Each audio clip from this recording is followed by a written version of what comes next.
ഈജിപ്തിൽ നിന്ന് ബഹ്റൈനിലെത്തിയിട്ട് ഏതാണ്ട് 12 മണിക്കൂർ കഴിഞ്ഞിട്ടാണ് ഇപ്പോൾ പുറത്തിറങ്ങിയിട്ടുള്ളത്.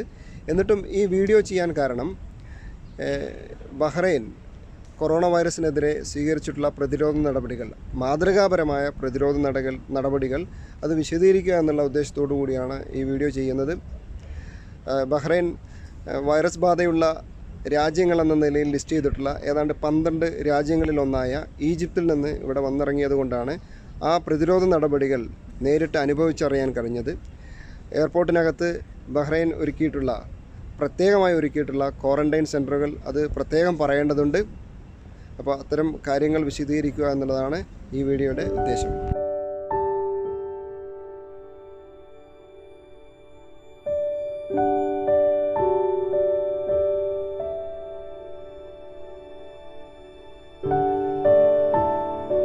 ബഹ്റൈൻ്റെ പ്രതിരോധ നടപടികൾ തുടങ്ങുന്നത് ഈ ഫോമിൽ നിന്നാണ്.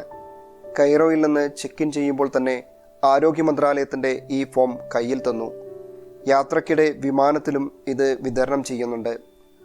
കൊറോണ വൈറസ് ബാധിത രാജ്യങ്ങളായ ഈ 12 രാജ്യങ്ങളിൽ ഈ 2 ആഴ്ചക്കകം പോയിട്ടുണ്ടോ എന്നതാണ് ഇതിലെ പ്രധാന ചോദ്യം. എൻ്റെ തൊട്ടപ്പുറത്തിരിക്കുന്ന ആളുടെ രാജ്യമായ ജപ്പാനും ഈ 12 രാജ്യങ്ങളിൽ പെടും. വിമാനം ലാൻഡ് ചെയ്ത ഉടൻ ഒരു അനൗൺസ്മെൻറ്റ് വന്നു. വിമാനത്താവളത്തിന് പുറത്തു കിടക്കാതെ മറ്റു രാജ്യങ്ങളിലേക്ക് യാത്ര ചെയ്യുന്ന ട്രാൻസിറ്റ് യാത്രക്കാർ മാത്രം പുറത്തിറങ്ങാനും ബാക്കിയുള്ളവർ സീറ്റിൽ തന്നെ ഇരിക്കാനും നിർദ്ദേശിക്കുന്നതായിരുന്നു അനൗൺസ്മെൻറ്റ്. ബഹ്റൈനിൽ ഇറങ്ങേണ്ട 36 യാത്രക്കാരാണ് പിന്നെ വിമാനത്തിൽ ബാക്കിയുണ്ടായിരുന്നത്. അറൈവൽ ഏരിയയിലേക്ക് പ്രവേശിപ്പിക്കാതെ ഞങ്ങളെ ബസ്സിൽ കയറ്റി മറ്റൊരിടത്തേക്കാണ് കൊണ്ടുപോയത്. മെയിൻ ബ്ലോക്കിൽ നിന്ന് വളരെ അകലെയായി പ്രത്യേകം ഒരുക്കിയ കുറേ ടെൻറ്റുകൾ ബസ്സിൻ്റെ വിൻഡോയിലൂടെ കാണാം.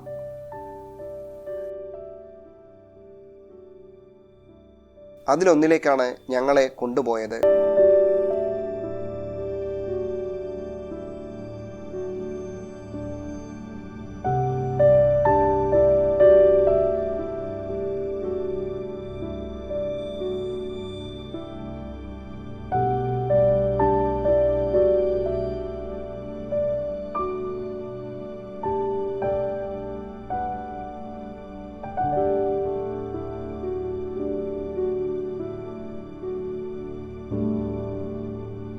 കൊറോണ വൈറസ് ബാധയ്ക്കെതിരെയുള്ള പ്രതിരോധ നടപടികൾ ബഹ്റൈൻ എത്രമാത്രം ശ്രദ്ധ ചെലുത്തുന്നു എന്നതിനുള്ള തെളിവാണ് ഈ ക്വാറന്റൈൻ സെൻറ്റർ.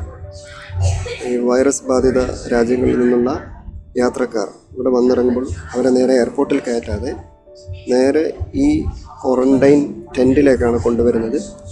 അപ്പോൾ അങ്ങനെ ഇപ്പോൾ ഞാനുൾപ്പെടെ ഇവിടെ ഇരിക്കുന്ന യാത്രക്കാരൊക്കെയും ഈജിപ്തിൽ നിന്ന് വന്നതാണ്, ഗൾഫിൽ നിന്ന് വന്നവരാണ്. അവരെയാണ് ഈ ക്വാറന്റൈൻ സെൻറ്ററിലേക്ക് കൊണ്ടുവന്നിട്ടുള്ളത്.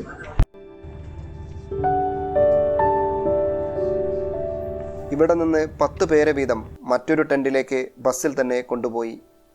പരിശോധനയ്ക്ക് പുറമെ കൊറോണ വൈറസ് ടെസ്റ്റിനായി മൂക്കിൽ നിന്ന് സ്വാബ് എടുക്കുന്നതും ആ ടെൻറ്റിൽ വെച്ചാണ്. ഇൻഫ്രാറെഡ് തെർമോമീറ്റർ നെറ്റിയിലേക്ക് ചൂണ്ടി പനിയുണ്ടോ എന്ന് പരിശോധിക്കലാണ് ആദ്യഘട്ടം. അതിനുശേഷം യാത്രക്കാരുടെ മുഴുവൻ വിവരങ്ങളും ശേഖരിച്ച ശേഷം മൂക്കിനകത്തു നിന്ന് ദ്രവം പരിശോധനയ്ക്കായി എടുത്തു.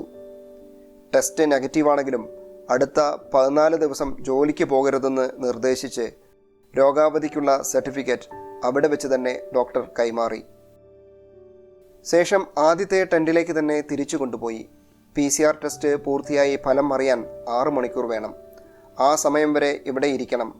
ഫലം നെഗറ്റീവാണെങ്കിലേ വീട്ടിലേക്ക് പോകാൻ അനുവദിക്കൂ. പോസിറ്റീവ് ആണെങ്കിൽ യാത്രക്കാരെ ക്വാറന്റൈൻ ആശുപത്രിയിലേക്ക് മാറ്റും. അതേസമയം നെഗറ്റീവ് ആണെങ്കിലും ചില രാജ്യങ്ങളിൽ നിന്ന് വരുന്നവരെ 14 ദിവസത്തേക്ക് മാറ്റി താമസിപ്പിച്ച ശേഷം മാത്രമാണ് വീട്ടിലേക്ക് പോകാൻ അനുവദിക്കുന്നത്.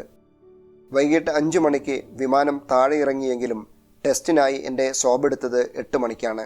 സ്ത്രീകളെയും കുട്ടികളെയുമാണ് ആദ്യ ബാച്ചുകളിൽ പരിശോധിച്ചത്. റിസൾട്ട് വരാൻ എനിക്ക് പുലർച്ചെ 2 മണി വരെ കാത്തിരിക്കണം. സമയം ചെലവിടാനായി അത്യാവശ്യം സൗകര്യങ്ങളൊക്കെ ഇവിടെ ഒരുക്കിയിട്ടുണ്ട്. കിടക്കാൻ സൗകര്യമുണ്ട്. വെള്ളവും ഭക്ഷണവും തരുന്നുണ്ട്. ബാഗിൽ നിന്ന് ലാപ്ടോപ്പ് എടുത്ത് അത്യാവശ്യ കാര്യങ്ങൾ ചെയ്ത് പതുക്കെ മയങ്ങി എഴുന്നേൽക്കുമ്പോൾ റിസൾട്ട് വന്നിട്ടുണ്ടായിരുന്നില്ല. 3 മണിയോടെ അറിയിപ്പ് വന്നു. ഈ വിമാനത്തിലെ എല്ലാവരുടെയും ഫലം നെഗറ്റീവാണ്. പിന്നെ ജീവനക്കാർ ലിസ്റ്റുമായി പേരുകൾ ഓരോന്നായി വിളിച്ച് ഞങ്ങളെ ബസ്സിൽ കയറ്റി. വൈറസ് ബാധയുള്ള രാജ്യങ്ങളിൽ നിന്ന് വരുന്നവർക്ക് മാത്രമായി ഒരുക്കിയ ഇമിഗ്രേഷൻ ആൻഡ് പാസ്പോർട്ട് കൺട്രോൾ പ്രവർത്തിക്കുന്ന ടെൻറ്റിലേക്കാണ് കൊണ്ടുപോയത്. ശേഷം വീണ്ടും ബസ്സിൽ കയറ്റി എയർപോർട്ടിലെ പ്രത്യേക എക്സിറ്റിലെത്തിച്ചു. അപ്പോഴേക്കും യാത്രക്കാരുടെ ലഗേജുകൾ അവിടെ എത്തിച്ചിരുന്നു. പുറത്തെത്തുമ്പോൾ പുലർച്ചെ 5 മണിയായെങ്കിലും വിഷമമൊന്നും തോന്നിയില്ല. വൈറസിനെ നിയന്ത്രിക്കാൻ ഒരു ഭരണകൂടം പരമാവധി ശ്രമിക്കുമ്പോൾ നമുക്കുണ്ടാവുന്ന വ്യക്തിപരമായ അസൗകര്യങ്ങൾ പരിഗണിക്കാതെ അതിനോട് സഹകരിക്കുകയാണല്ലോ വേണ്ടത്. എൻ്റെ കൂടെ ഈജിപ്തിലുണ്ടായിരുന്ന അമേരിക്ക, റഷ്യ, ഗ്രീസ് എന്നീ രാജ്യങ്ങളിലെ സഹപ്രവർത്തകർ അവരുടെ രാജ്യങ്ങളിൽ വിമാനമിറങ്ങിയപ്പോൾ ഇങ്ങനെയൊരു പരിശോധന ഉണ്ടായില്ലെന്ന് അറിയിച്ചു. അതുകൂടി മനസ്സിലാക്കുമ്പോൾ കൊച്ചു രാജ്യമായ ബഹ്റൈൻ നടത്തുന്ന പ്രതിരോധ പ്രവർത്തനത്തെ അഭിനന്ദിക്കാതിരിക്കാനാവില്ല.